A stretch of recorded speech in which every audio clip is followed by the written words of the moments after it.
for a great year. I'm Dean Homicki. I'm the voice and the person behind the Staebl Academy videos that you see each Tuesday. I'm so grateful for you watching and your comments and your interactions. And I've just put a little bit of a medley together to say thank you for this year and the top posts.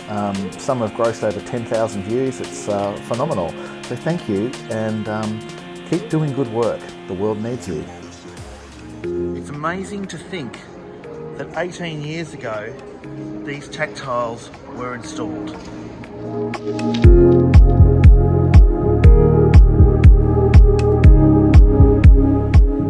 So why is it so amazing?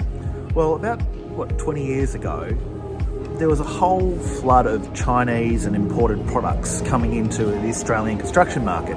And as a fledgling tactile indicator company, designing products that would work with these new and exotic substrates. So I mean, things that weren't natural stone, things that weren't natural timber. All these polymers and composites, they were really difficult. What was exciting though is working with the installers that I had at the time. They were part of solving all those problems.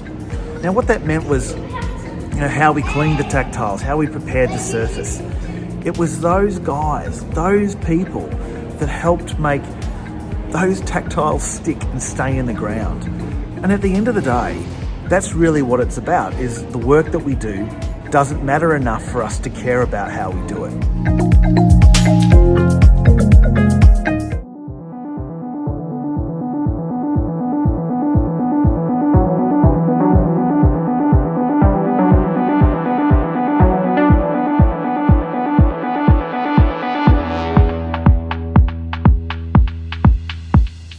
I just want to point out this circulation space here and this yellow post.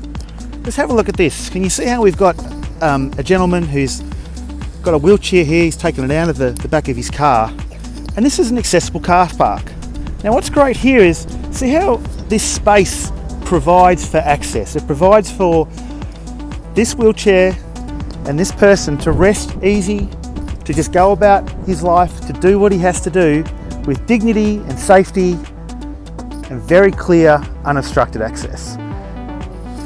When we have these spaces, it's important we don't park our bikes here. We don't put our cars across there. We don't leave our scooters and skateboards and other things in this space. This space matters. It matters for this reason. It matters for that reason. It matters. It just matters. So before you think about doing anything that might look like you can put a sign here or dump some gear, understand that this space here allows the safe, the calm, the relaxed nature of being able to get someone in and out of this space with a wheelchair or a mobility scooter or something else, and to come from here, come up the camp ramp, use the TGSIs if they have a vision impairment or experience low vision. Can you see how it works? It just works, right? That's why the circulation space is here. The pole's here so we don't park, and it just helps everything work and people get on with their lives. I love it.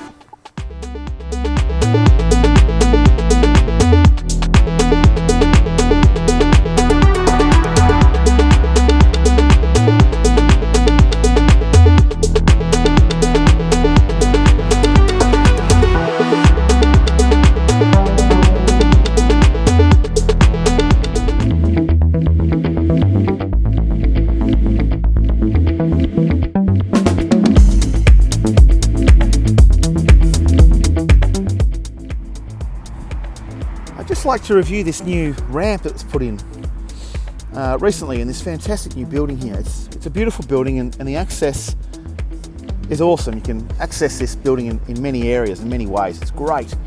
But there's some design features that make it difficult for actually access in itself. For instance, I'd like you to just see with these discrete stainless steel TGSIs here. See these guys, little buttons. This is the pathway, and here is the building line. Look, just go down. See, it's the building line all the way, or the perimeter, the boundary of this facility. So TGSIs here are supposed to be set inside that boundary, right?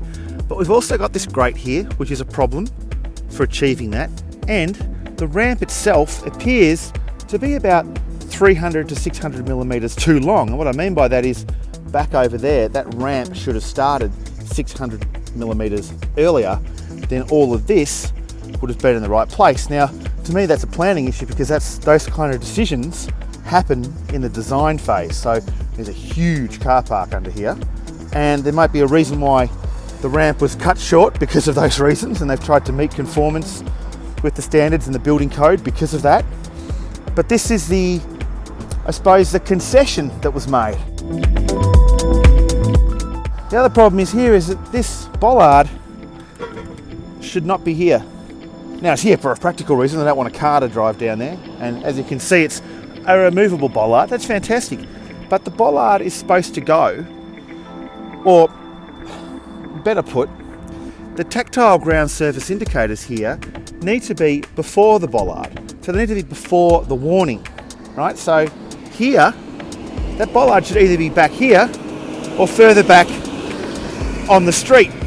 Now, we don't want it on the street, do we? Because then someone could walk into it. So again, it's one of those design features that haven't been thought about. And just as a bit of a segue to this bollard, why it's a hazard is down here is the accessible path, right? Into the building, or coming out of the building, up the ramp and bang onto the pathway, or vice versa. This is an obstacle, and if you look back here, check this out. The bollard almost blends into the background. Look at that. Can you see how if I'm a blind or a person with low vision, this is what's going to happen. And the TGSIs here, if I was using my cane, or using the remaining amount of sight that I have, which luminance contrast is questionable here, but this here is confusing because I think that that's a path I can walk in, and I can't. I'm going to hit that bollard. So one of the practical things that could be done is that this area of TGSIs here, these discrete ones, they could be removed. This could become yellow, so it could be seen. So it's a bit of a fix-up. It's not using the code as we have it, but it would certainly make this space, the entrance and exit using this ramp, much more safer.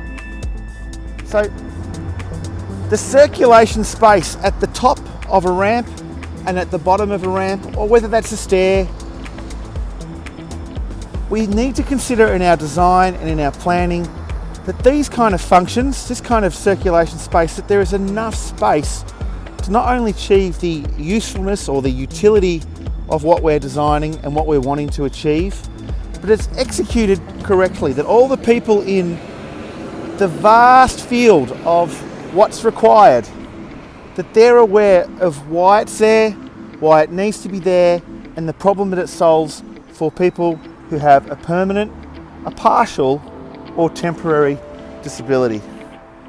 But stuff like this, on tactiles, and stuff like that, sticking out into the pathway, non-conforming, non-compliant, and hopefully they can be remedied.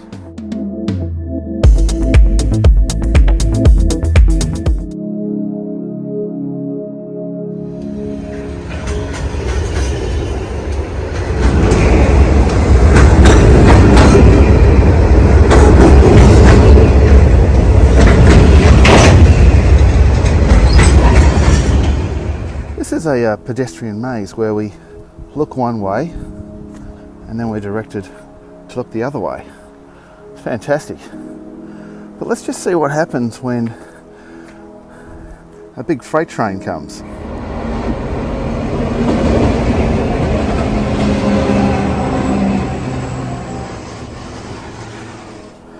Makes you really grateful that there is a pedestrian maze here to check both ways. But these things here, these tactile ground surface indicators, I think that they may have come to the end of their life. And, oh God, look at that. That's just no adhesion underneath. That's really unfortunate. They're completely, look at this. I mean, it's just, that's the whole material has cupped through UV, through ultraviolet light. It's totally degraded the material. If you scratch, it's starting to reveal some of the yellow. I wonder if I crack it. Oh yeah, can you see it? They originally were yellow. Look.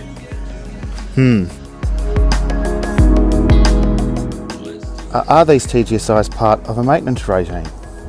I mean, let's have a look at these ones here. My God, that is phenomenal. My whole hand can fit underneath that. Has someone taken the time to care and take into consideration the state of this particular product, and that, you know, does it have the performance that is actually required for this external and outdoor environment where it appears to be a lot of heat and a lot of rain? Yeah, look, something's going on. So at the end of the day, we must check these things, we must look at them, we must make sure that they are fit for purpose and that they will continue to perform for the lifespan up until we deem them, or the manufacturer deems them, no longer fit for the purpose that they were designed.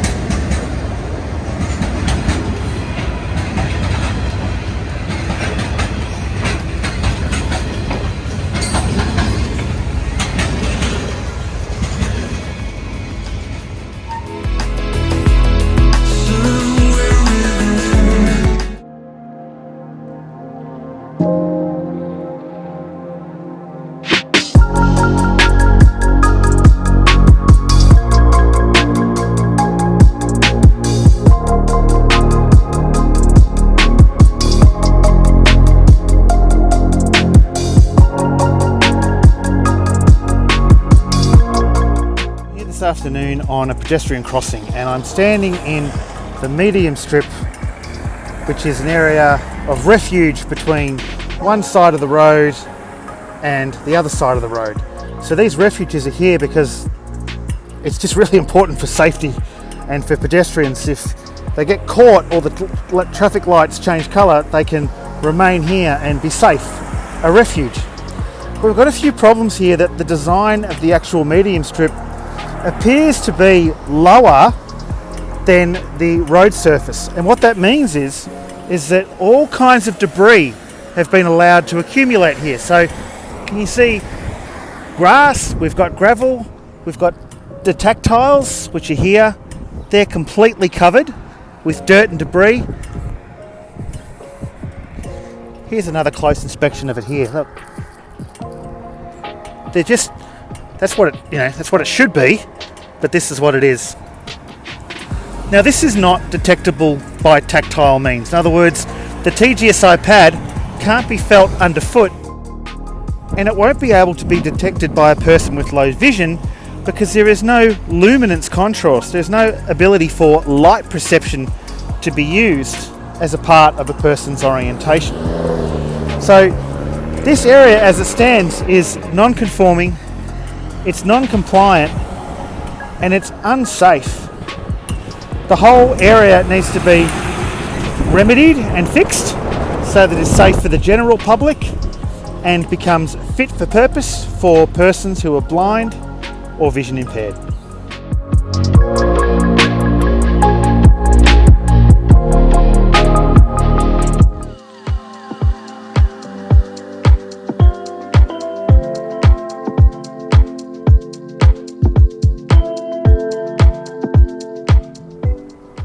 Can you see this here? That's a really great architectural feature.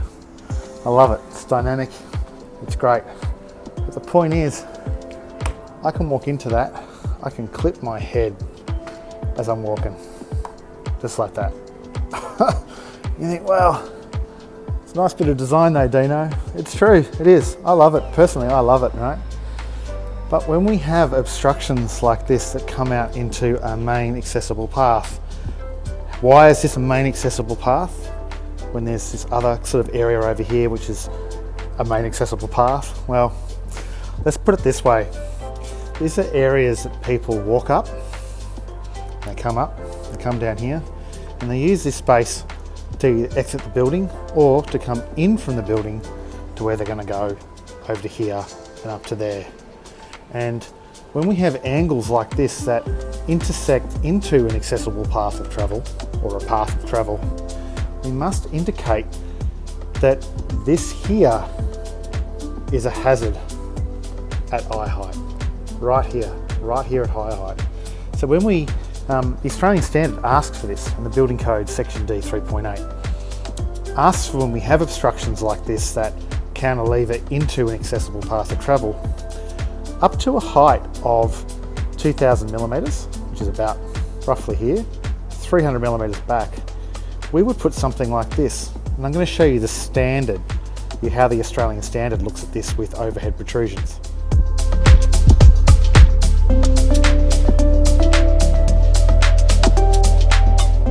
So what we would need to do is put TGSIs here 300 millimeters back, so there's our 2 meters height, 2,000 millimeters, 300 millimeters off that, and then down from there we would put tactile pads around here.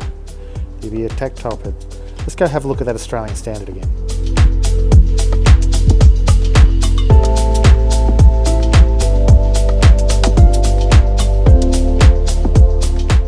Does that make sense?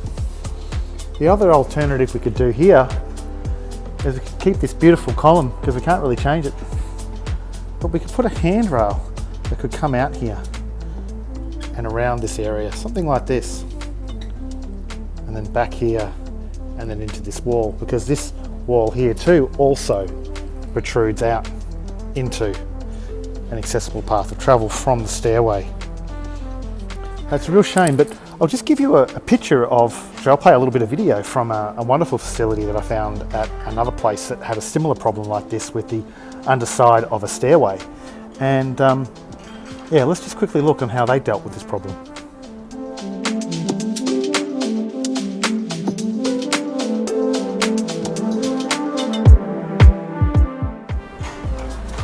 That's a great solution, right?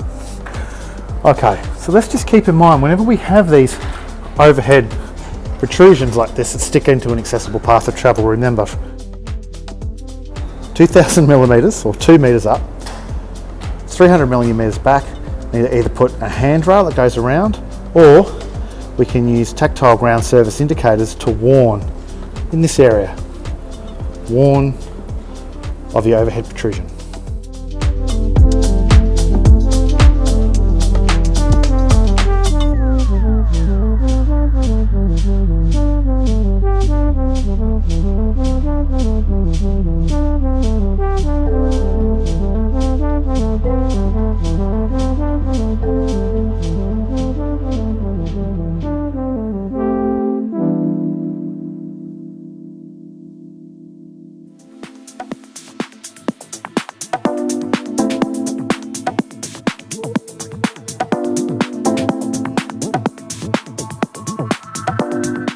I'd like to review today these discrete directional and warning stainless steel TGSIs, and I want to talk about the design of how these have been installed here. You'll see that we've got a 600mm by 600mm pad. That's 12 truncated domes by 12 truncated domes. This is a warning pad of TGSIs that is there because this is where a change of direction can take place. For instance, here the directionals go all the way to where there's another change of direction that's possible, which then leads us to here, to the accessible ramp. So here are the warning TGSIs there, in between the accessible path. So the accessible path here is in between the handrails, and that's fantastic. Now, if I was coming up this ramp, okay, and you'll see here I'm using the handrail, which is great, it's compliant, it's got the right curve here. When I come here, I'm going to find the TGSIs. Now the idea is if I was using my cane, or if I was using the remaining sight that I had as a person with low vision, I could locate these directionals, which would then direct me to this warning pad. Okay, here again, that's there because a change of direction is possible. And then I can continue down here, all the way to where I can feel underfoot the warning TGSIs, of which there I can leave this train station, or I can change platforms. I can continue down here to another change of direction where that's possible, and continue down here to the ramp. Again, these are installed really well in between the accessible path of travel for the full width across the path of travel. Now, you might ask, why are these TGSIs only 4 cross or 300 millimeters wide or deep? And why are these 600 millimeters? There's 8 truncated bars. Why is that there? And why is it like that there? Okay, the thing is, look how wide this space is. These TGSIs are only here because there are very few natural tactile cues like curbs or handrails or walls. The distance is so wide and so vast, it's difficult for a person with low vision to orientate themselves. So let me explain. Imagine I've entered this building. Can you see how I've taken the first step across these directional bars? Right. Why these are 8 bars deep or 600 millimeters in depth is because a person's gait, that is the distance between their heel and their leading foot, averages between 450 and 500 millimeters. So when you have these directionals so wide, that is because you don't want to walk over these, okay? If you do locate these pads, you come to here. Now when you're here, you don't need that amount of depth. You only need this amount, because if you're using a cane or using some of your remaining vision, you're able to use that. Now, the chances of someone coming from over here or coming from over there to locate these, it's not required to be as wide, because each of these pads, as you've seen, have the handrails, have the warning TGSIs, then have the directionals where we meet with the warning pad again so we can change direction. And as we've learned previously, there's one here and there's one over there. So it is unlikely that a person who is blind or vision impaired will ever come across these requiring them to be located on that 600 or 8 bars worth of directional depth. So that's why we have the small ones, or sorry, the 300 wide, because it allows us, we've already got very, very good indication from the warning TGSIs here with the directionals through to the warning pad. But here, where this can be approached from the entrance through multiple paths, they're this wide, so the TGSIs, the directional TGSIs, can definitely be located, and a person will be able to navigate themselves and use the TGSIs for their orientation to where they get to a change in direction or the continuing path to end up where they want to be.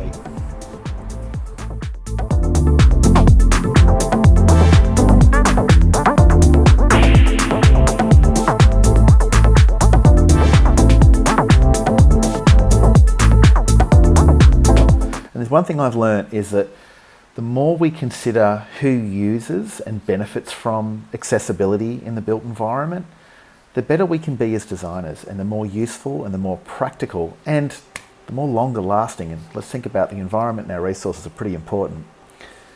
If we do good work, it really matters. In fact, it might be so good, we might not even notice how good it is. You know what I mean? I'm Dan Homicki from the Staebl Academy, and thanks for watching.